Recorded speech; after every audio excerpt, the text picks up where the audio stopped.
اسلام میں رمضان کے مہینے میں روزہ رکھنا عبادت اور فریضہ ہے، جس سے انسان کے جسم پر ایسے ناقابل یقین فائدے مرتب ہوتے ہیں۔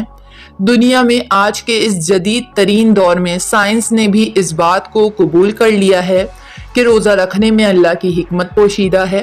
مسلمان 1400 سال سے رمضان میں روزے رکھ کر جسمانی اور روحانی فائدے اٹھا رہے ہیں۔ روزہ رکھنے سے انسان کی صحت پر اور دماغ پر بہت ہی اچھے اثرات مرتب ہوتے ہیں۔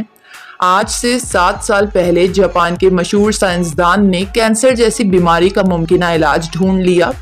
مزید تحقیق سے یہ پتہ چلا کہ کینسر جیسے مہلک مرض سے بچنا ممکن ہے۔ ماہرین کے مطابق انسان اگر کافی دیر تک بھوکا پیاسا رہتا ہے یا فاقہ کرتا ہے تو جسم کے تمام مردہ خلیات ختم ہونے لگتے ہیں اور جسم بھوک کی وجہ سے اپنے زہریلے خلیات کو خود بخود کھانے لگتا ہے، جس کی وجہ سے کینسر جیسی بیماری اس جسم میں پیدا نہیں ہو پاتی۔ اس حیرت انگیز دریافت سے یہ پتہ چلا کہ اگر انسان سال میں کم سے کم 24 سے 28 دن تک 12 سے 14 گھنٹے بنا کچھ کھائے پیے رہے تو جسم میں کینسر کے اسباب پیدا نہیں ہوتے۔ دماغ پر اثرات۔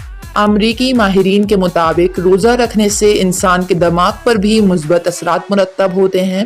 تحقیق سے معلوم کیا گیا کہ ہر وقت انسانی پیٹ کا بھرا رہنا دماغ کے لیے انتہائی نقصان دہ ثابت ہوتا ہے۔ ہر وقت کھانے کی عادت انسان کے دماغ پر براہ راست اثر انداز کرتی ہے، لیکن اگر رمضان کے مہینے میں روزہ رکھا جائے تو فالج، الزائمر اور مرگی جیسی خطرناک بیماریوں سے بآسانی بچا جا سکتا ہے۔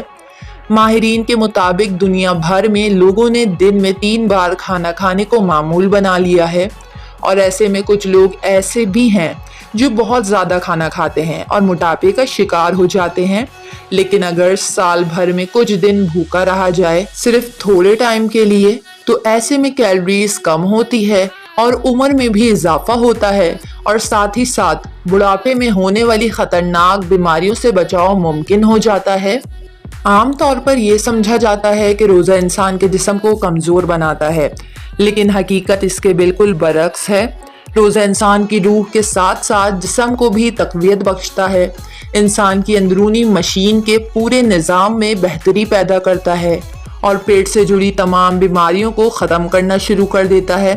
جو لوگ رمضان کے پورے روزے رکھتے ہیں ان میں ہارٹ اٹیک ہونے کا خطرہ انتہائی کم ہو جاتا ہے، لیکن اگر وہ افطاری اور سحری میں چکنائی یا تیل میں تلی ہوئی اشیاء کا استعمال کم کریں تو جو لوگ روزے رکھتے ہیں ان کے جوڑوں اور پٹھوں میں سوجن یا درد کم ہو جاتا ہے۔ بلڈ پریشر، کولیسٹرول یا شوگر کے مرض میں مبتلا افراد روزہ ضرور رکھیں، لیکن سحری اور افطاری میں اپنی دوائی ضرور جاری رکھیں یا ڈاکٹر سے ایک بار رجوع کر لیں۔ ڈپریشن، دماغی کمزوری کا علاج بھی روزے میں موجود ہے۔ یہ تمام اور بھی بہت سے مثبت اثرات اللہ نے آج سے کئی سو سال پہلے ہی مسلمانوں کے لیے روزے کی صورت میں فرض کر دیے۔ بے شک میرے رب کی ذات سبحان اللہ۔ ویڈیو کو لائک اور چینل کو ضرور سبسکرائب کر لیں۔